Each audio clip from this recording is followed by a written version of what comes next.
Muita gente já se perguntou por que os países africanos não aparecem entre os mais afetados pela Covid. Sou Israel Campos, jornalista angolano com a BBC News Brasil aqui em Londres, e neste vídeo vou explicar 5 teorias por detrás disso. Espero desde já que você não tenha muita dificuldade com o meu sotaque. Vamos começar com os dados disponíveis. Desde o início da pandemia, o continente africano continua a registrar muito menos mortes do que outras partes do mundo. Vou comparar com o Brasil, para que você possa ter uma noção mais próxima. Mais de 600 mil brasileiros morreram de Covid desde o início da pandemia. E olha que a África tem 1 bilhão a mais de pessoas que todo o Brasil. Agora, o que explica essa enorme diferença não só com o Brasil, mas com outras partes do mundo. E vamos lembrar que já lá em março de 2020, a África foi apontada como um grande foco de preocupação pela OMS por causa do seu frágil sistema de saúde e falta de condições sanitárias adequadas. Naquela altura, o próprio diretor-geral da OMS tinha alertado os países africanos para que se preparassem para o pior. In other countries, we have seen how the virus actually accelerates after a certain tipping point. So the best advice for Africa is to prepare for the worst and prepare today. Vamos agora a 5 teorias que explicam o que aconteceu em África desde então. Uma das teorias é a média de idade da população em África. Globalmente, a maioria das mortes por Covid-19 ocorre em pessoas com 65 anos ou mais. Ou seja, o facto da África ter uma população bastante jovem pode ter tido um papel relevante. A população africana é a mais jovem do mundo, com uma idade média de 19 anos. Vamos comparar 2 países com tamanho populacional semelhante para que essa diferença possa ficar mais clara ainda: o Canadá e Uganda. No Canadá, a idade média é de 41 anos e a expectativa de vida é de 82 anos. Cerca de 18% da população tem 65 anos ou mais. E olha agora para o Uganda. A expectativa de vida lá é bem mais baixa, de 63 anos. Mais um dado que me surpreendeu bastante: a idade média em Uganda é de 16 anos. Sim, você ouviu bem, 16 anos. E apenas 2% da população tem 65 anos ou mais. E vamos agora ao impacto da Covid. O Canadá registrou quase 1,5 milhões de casos de Covid e 27 mil mortes, enquanto que Uganda registrou menos de 100 mil casos de Covid e apenas 1.000 mortes. Vamos agora à segunda hipótese. Esta tem a ver com respostas eficazes de saúde pública de alguns governos lá no continente africano. O primeiro caso de Covid em África foi confirmado no Egito, em 14 de fevereiro de 2020. Naquela altura, e como eu disse bem no começo, havia muito receio de que esse novo vírus pudesse levar os sistemas de saúde do continente africano ao total colapso. Eu conversei com a nossa colega da BBC África, Anne Soy, e ela me explicou como é que o caos que já se instalava na Europa impulsionou uma resposta rápida de alguns governos africanos.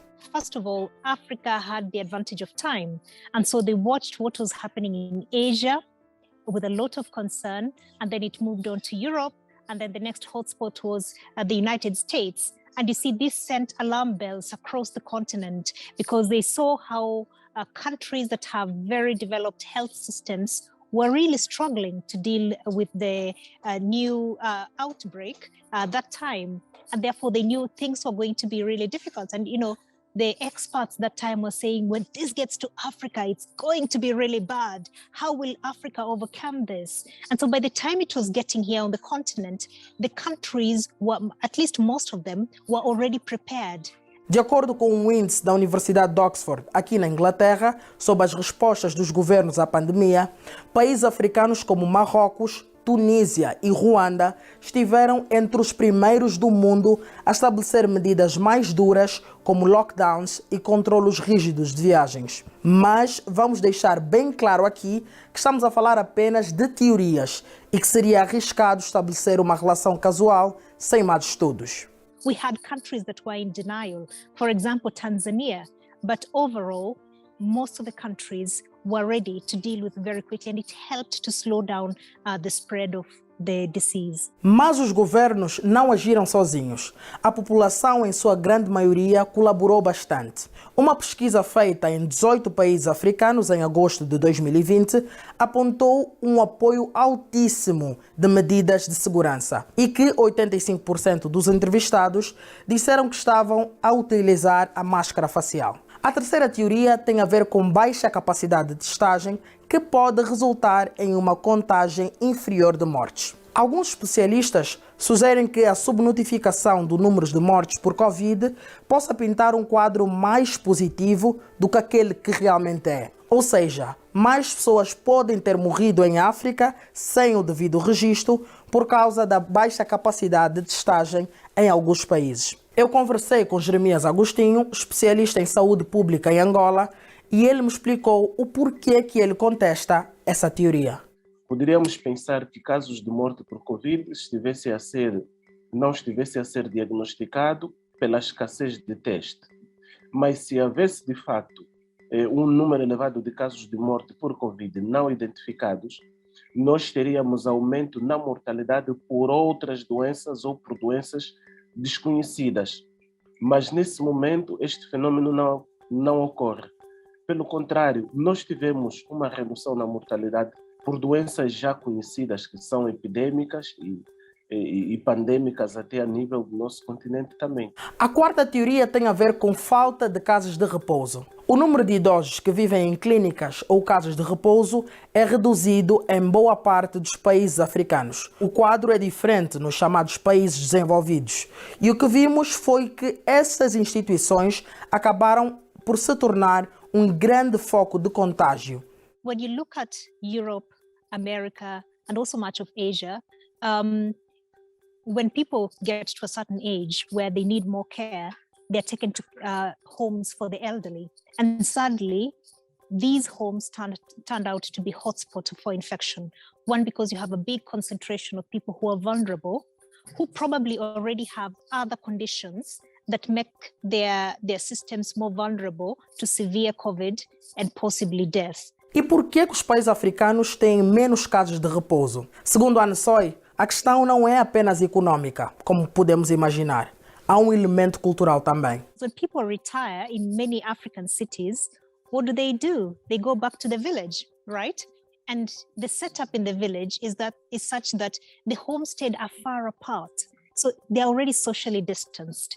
You can't compare that to people who live in a flat that has probably hundreds of families. And in many communities, it is actually, in my community, it is almost taboo to send away your old people, because people will be like, they took care of you when you're younger, you're throwing them away.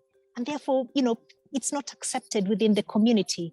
E só para terminar com outro ponto que me surpreendeu. Durante a primeira onda da pandemia, cerca de 81% das mortes no Canadá ocorreram nestas instituições para idosos. E por fim, a última teoria, o clima favorável. Um estudo da Universidade de Maryland, nos Estados Unidos, encontrou uma correlação entre temperatura, umidade, latitude e a disseminação da Covid-19. Em entrevista à BBC África em outubro do ano passado, um dos autores do estudo disse que o vírus teve mais facilidade de se espalhar em temperaturas e umidades mais baixas. Segundo um dos cientistas, não é que o coronavírus não se espalhe em outras condições. Ele apenas se espalha melhor quando a temperatura e a umidade diminuem.